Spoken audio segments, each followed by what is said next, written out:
Happy to have my next guest back on the show. It's Grant Dawson, who's got another big fight, this time on July the 1st at UFC Vegas 76 when he takes on Damir Ismagulov. Grant, how are you? Fantastic, man. I've been good, man. Life is really, really good. Yeah, and I'm excited to see you back in there, man. This is another great fight for you. I'm excited to see you, hopefully continue to climb those rankings here. November was the last fight, a big win over Mark Madsen. I just want to start with, is this the right amount of time you wanted off, or are you hoping to jump back in there and get a fight a little bit sooner? Man, if it was up to me and I could make the weight, I'd fight every month. I definitely it'll be 9 months, just shy of 9 months, when I fight Demir on July 1st, and I hate it. I hate the layoff. I hate the time off. I got married. I fought November 5th, got married November 20th, and as soon as I got home on November 21st, I was asking for a fight. So, sometimes it happens this way. Sometimes that's how the cookie crumbles. But I'm not happy with it. But I've been promised a quicker turnaround after this fight. Well, congratulations on the marriage. I'm sure the reception ceremony was beautiful. Did you guys go on a honeymoon? Did you go anywhere special? Nope, no honeymoon. We got shit to do, man. Okay, all business. I love it, man. Well, let's talk about that big win, round 3 RNC victory over Mark Madsen. You're the first guy to give him a loss in his professional career. That's a nice feather in your cap. How does that feel? I've felt it before. I mean, yeah, it feels great. I felt it before. I fought Mike Trizano, who was undefeated in MMA and won the Ultimate Fighter. I was his first loss, beat him the same way. I fought Leonardo Santos, who wasn't undefeated, but he was undefeated in the UFC. So I gave him his first UFC loss, and it's always nice, because I feel there's good and there's bad to it. So like the first thing is, it's like, dude, I was the first guy to figure it out. The problem is, after you beat them, it's kind of got a blueprint on how to beat them, and they usually start going downhill after that. But Mark Madsen, with the credentials that he has in wrestling and whatnot, this is a really big win. And I mean, a lot of people, if I remember correctly, the odds were fairly close. Come fight night, is this the biggest win of your career so far, do you think?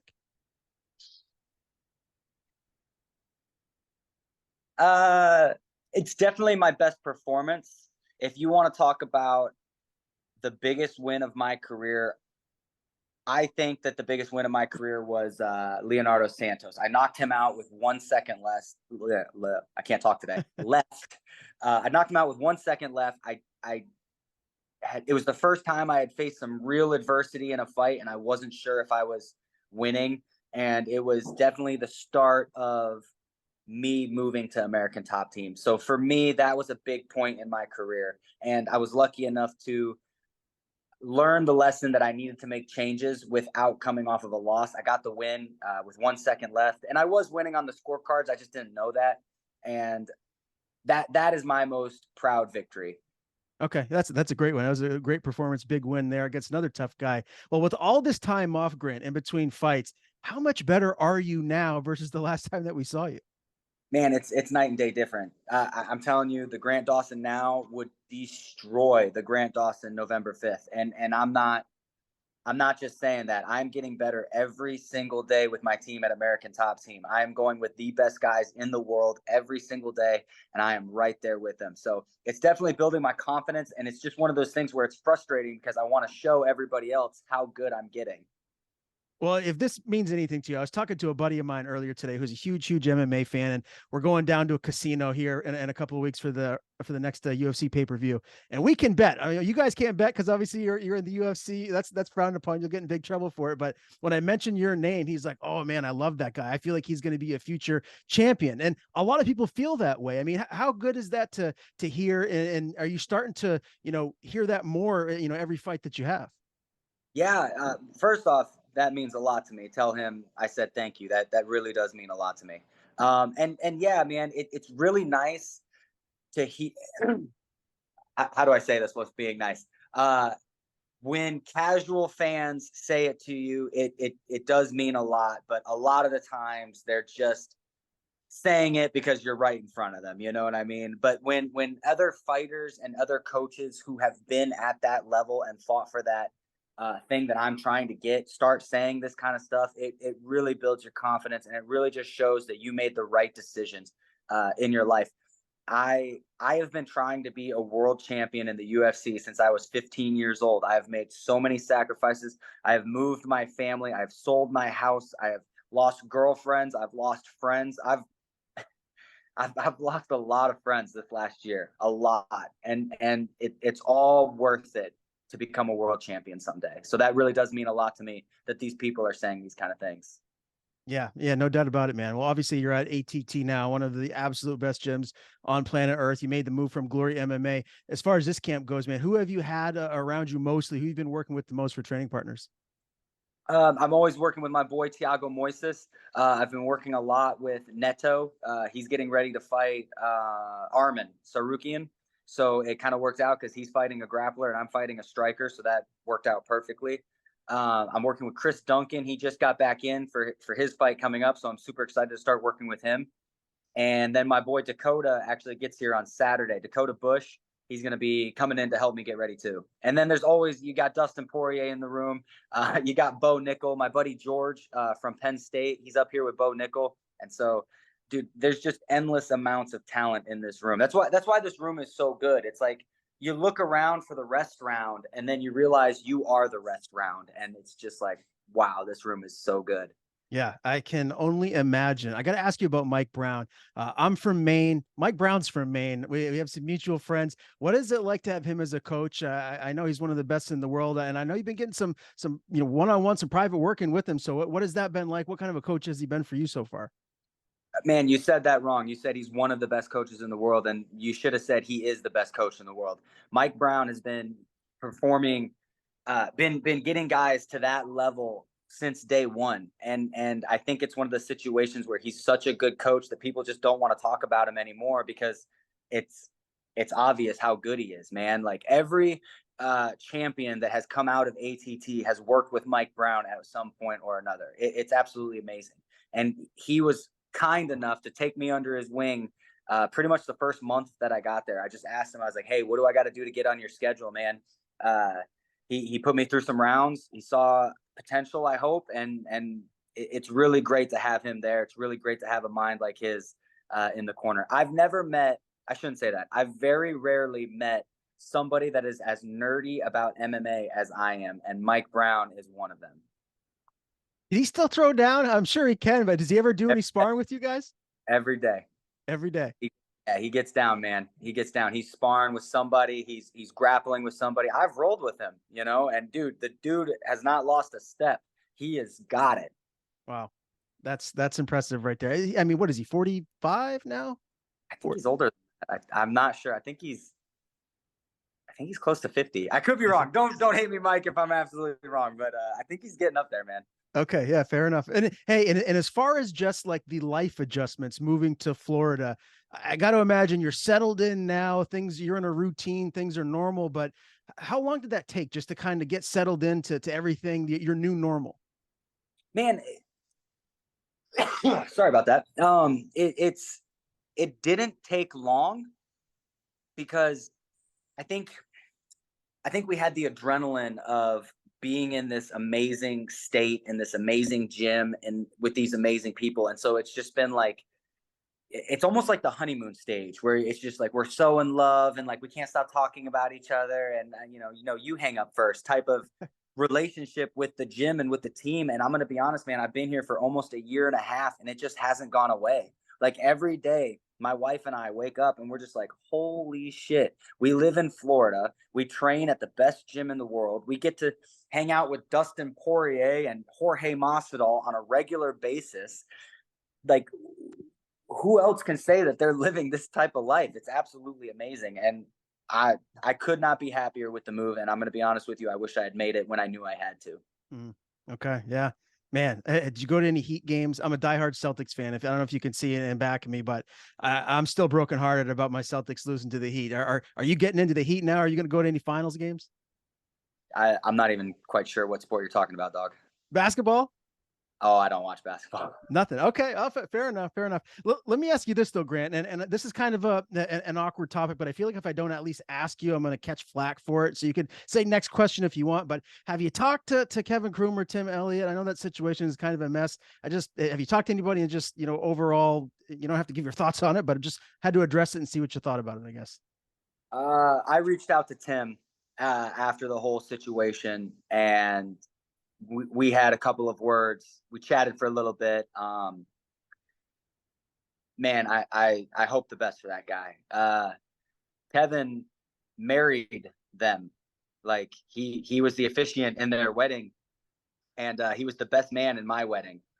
And so that was kind of insane to me. And I have not talked to Kevin, and it's not like, oh, I'm not talking to you type of thing. I just, he's busy. I'm busy. It was crazy. That's insane. A lot of things going on, and Glory MMA is just insane.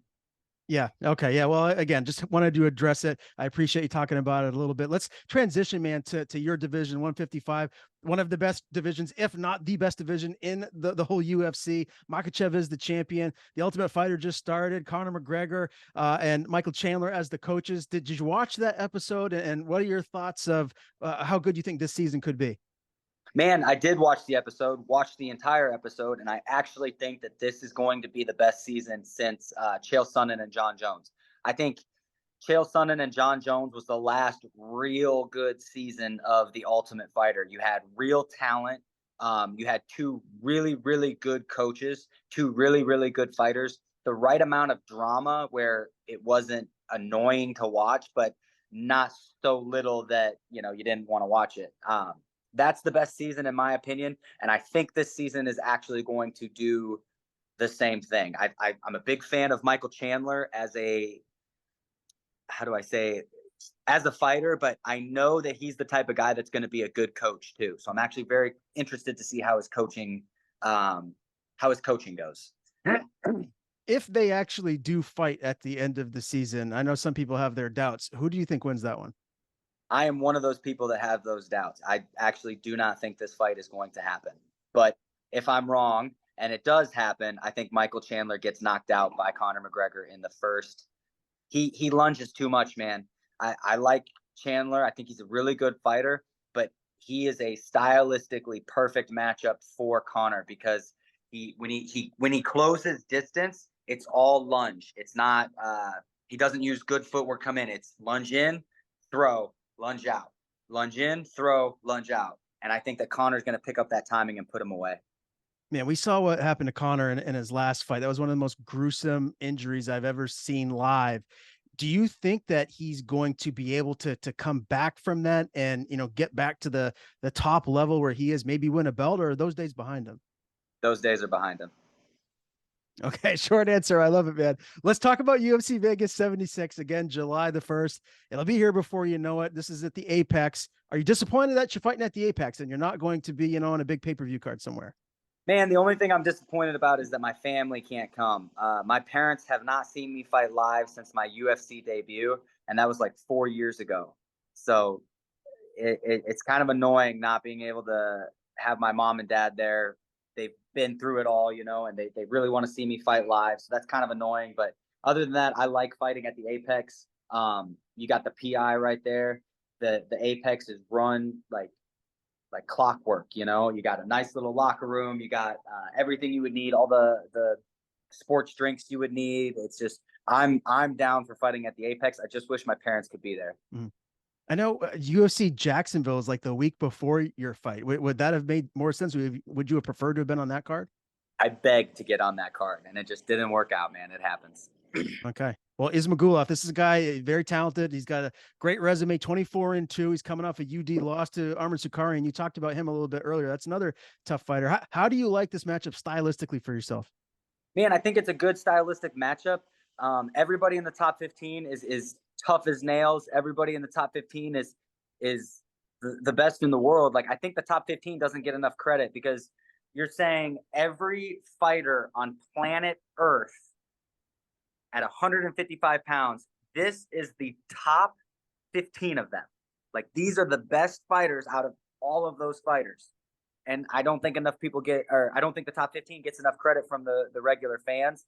And he's no exception. I do think that stylistically I match up well with him, just because we've seen him struggle with wrestlers in the past, and he's got very, very sharp, good striking, but from what we've seen in the past, he doesn't possess a whole lot of power, which is good for me as well. I feel like I'm one of those guys that it's going to be really hard to outgrind. I think you're going to have to finish me with either ridiculous submissions or ridiculous power. So I think it's a good matchup. Very tough fight. I'm very, very excited for the challenge.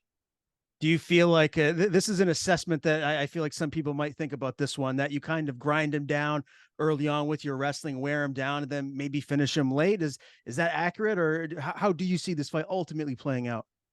I don't really think about that. I go into the fight knowing that, or telling myself that it's going to be 3 rounds, and if we get the decision, I'm sorry, if we get the submission before the 3 rounds, that's even better. So I prepare for 3. For me, game planning is more concepts than ideas. Like I don't think that it's going to be like a big body kick here. It's going to be, we got to keep the pressure on. We got to keep attacking the legs. I'll give you an example for Mark Madsen. The concept was only attack below the waist, continuously jab, and continuously calf kick. Everything else was, we're just going to adjust on the fly. I think when you start saying, well, I'm going to TKO him with calf kicks, you start limiting yourself. I think it's more concepts than ideas. Is this a matchup where you feel like you do get the finish, though?